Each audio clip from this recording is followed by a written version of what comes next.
Hello, today we are going to be presenting on mitochondrial DNA analysis in degraded skeletal remains. This is our group members, which is Nuri Shazmi from AS253 5P1, Nurul Najiha, and also for 5P1, Siti Nur Aunia Ania from AS253 5C1, and me, Nurhuda bin Abdul Rahim from AS253 5C1. Hi, good morning to Dr. Kavita. I am Nuri Shazna Akila binti Razak and from AS253 5B1. So today I will be explaining on the introduction first. Without further ado, I would like to dive into what is DNA. DNA is the deoxyribonucleic acid that carries genetic instructions, and it is found in nucleus and mitochondrial of the cells. So the discovery of DNA structure begins in 1953, where James Watson and Francis Crick discovered the double helix structure of DNA using the X-ray crystallography. So why mitochondrial DNA, which is mtDNA?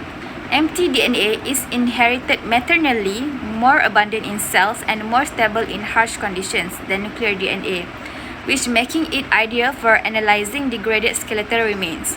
So in forensic, it is important because mtDNA is especially useful in cold cases, mass disasters, and historical investigations where nuclear is too degraded or absent. First, I will be explaining about some of the backgrounds on this case study.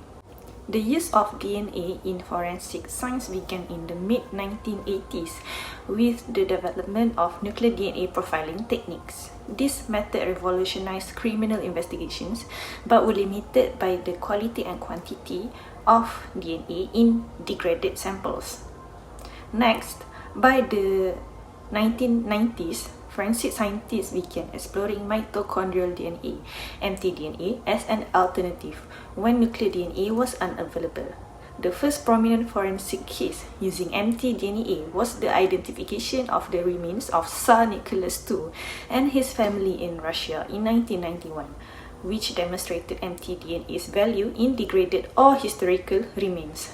The applications are used in missing persons cases, mass disasters such as 9/11 victims, and war casualties identification like Vietnam War and World War II. Research throughout the 1990s and early 2000s established that mtDNA is more abundant in cells than nuclear DNA. They are inherited maternally, allowing for maternal lineage tracing. They are more robust in harsh environmental conditions, making it ideal for analysis from bones and teeth in degraded remains. As forensic databases expanded and technology improved, mtDNA became increasingly important in identifying remains when nuclear DNA is too damaged.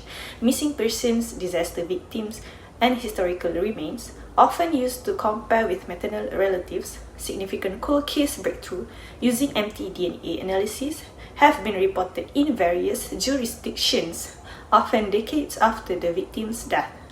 Early mtDNA tests focus on HV1 and HV2 regions, which is the Sanger sequencing.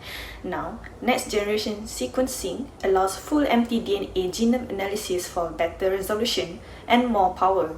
NGS has further improved the speed, accuracy, and depth for mtDNA analysis, enabling full mitochondrial genome sequencing even from the highly degraded samples.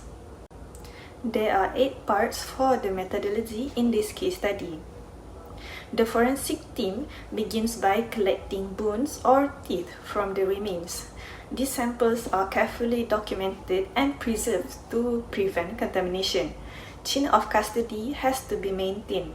Since these cases often involve old or unidentified remains, bones and teeth are chosen because they are more likely to retain DNA.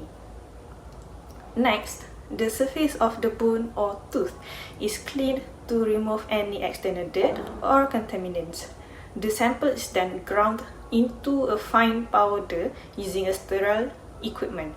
This powder allows better access to DNA that may be trapped inside the hard tissue, especially in degraded samples or remains. From the powdered sample, DNA is extracted using chemical solutions like protein digesting enzymes. The process breaks down the bone material and isolates the DNA. Depending on the condition of the sample, forensic scientists may use silica columns or organic solvents to collect as much DNA as possible. Once the DNA is extracted, it is measured using techniques like real-time PCR. This step tells the scientists how much DNA is present and whether it is too degraded or contaminated. Based on this information, they can decide whether mitochondrial DNA testing is possible or if testing is viable. If empty DNA is the best option, specific regions of it are targeted. Using a process called PCR, the DNA is copied millions of times. Since degraded samples often contain very little DNA, amplification is essential to get enough material for further analysis. After amplification, the DNA is sequenced. This means determining the exact order of the bases A, T, C, and G in the mitochondrial DNA. Scientists may use traditional Sanger sequencing or NGS. The result is a unique anti-DNA profile that can be used for comparison to known samples. The mtDNA sequence is compared to reference samples from maternal relatives or checked against forensic databases like MPOP. Because mitochondrial DNA is inherited maternally, matches can help confirm or exclude identity. This comparison is crucial in cold cases where no other DNA evidence may be available. Finally, the results are interpreted by experts. They determine whether there is a match, an exclusion, or if the result is inconclusive. The findings are written in a formal report which includes scientific explanations and limitations. This report can be used in legal cases or to provide families with answers. Now, for the case analysis, I will be presenting to you a real case from the forensic example involving the mitochondrial DNA. This case involved the Romanov family that is the last royal family of Russia. In 1991, a massive grave that was believed to contain the remaining of Tsar Nicholas II, his wife Tsarina Alexandra, and their children who were executed at 1918. However, only 9 sets of remaining that was discovered. 2 of the children that was believed to be Prince Alexei and also 1 daughter were missing. The nature of the sample was severely degraded skeletal remains that was exposed to soil and also environmental factors for over 70 years. The nuclear DNA was too damaged to be used as a sample, so the forensic experts rely on the mitochondrial DNA, which is more durable and passed maternally. Some of the steps that was conducted by the forensic experts are including extracting the mitochondrial DNA from the bones and also teeth and comparing it to the living material relatives. The sample was taken from a maternal relative of Tsarina Alexandra that was Prince Philip's Duke of Edinburgh. Their mitochondrial DNA profile matches, confirming the identity of Tsarina and her children. In 2007, additional remainings were discovered and tested, matching the mitochondrial DNA expected to be 2 of the missing Romanov children. The outcome that was obtained was a full identification of all the family members, bringing closure to a century-old historical mystery. This case clearly demonstrates the importance of the mitochondrial DNA in forensic analysis, especially for the aged or degraded biological material. Hi, I'm Huda and I'm going to be presenting our next slide, which is interpretation of result. Okay, mtDNA analysis focus mainly on hypervariable regions 1 and 2 of the mitochondrial genome. A match established when the mtDNA profile from the skeletal remains is identical to the reference, which is the maternal relative, meaning that an exclusion will happen when a clear mismatch at multiple nucleotide position occurred in the mtDNA profile result. In addition, partial profile from degraded samples and presence of heteroplasmy may result in inconclusive result. Heteroplasmy is a mixture of mtDNA variants. Lastly, statistical interpretation use database like MPOP to estimate the frequency of a profile in a given population.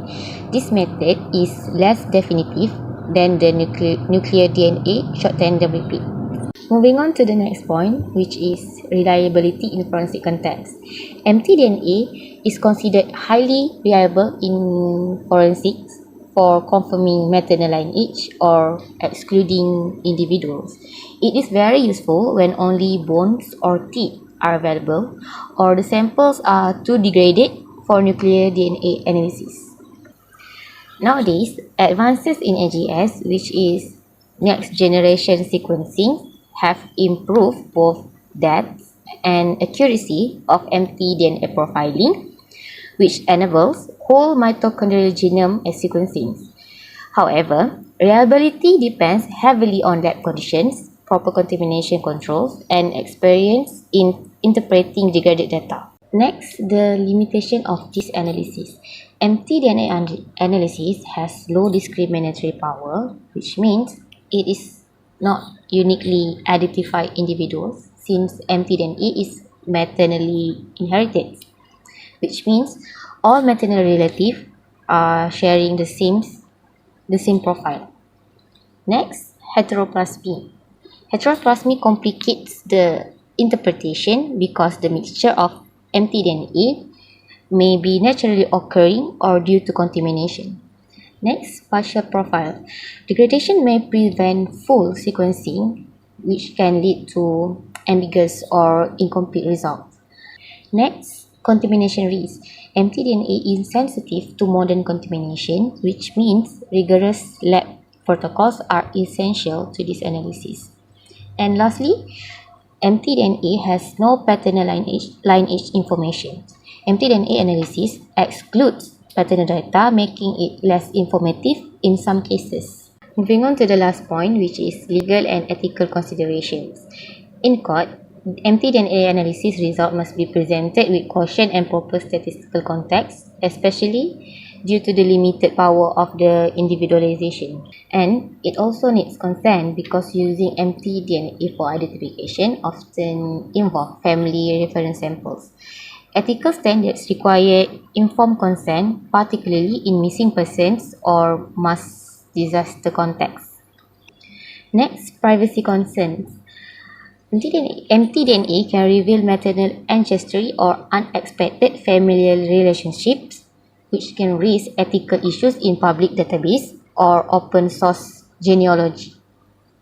When mtDNA presented in court as evidence, legal challenges may question the chain of custody and interpretation of partial profiles or heteroplasmic results. In history or archaeological cases, ethical review boards often assess the appropriateness of genetic analysis on ancient human remains. I think that's all from me. Thank you. In conclusion, mitochondrial DNA, which is mtDNA analysis, is a valuable tool in forensic science, particularly for identifying degraded skeletal remains where nuclear DNA is unavailable. Its stability, abundance, and maternal inheritance make it suitable for tracing lineage in challenging cases such as mass disasters or historical investigations. With advancements like next-generation sequencing, the accuracy and scope of mtDNA profiling have significantly improved. Despite certain limitations such as low discriminatory power, heteroplasmy, and legal or ethical concerns, mtDNA continues to play a critical role in ensuring accurate identification and contributing to the resolution of complex forensic cases.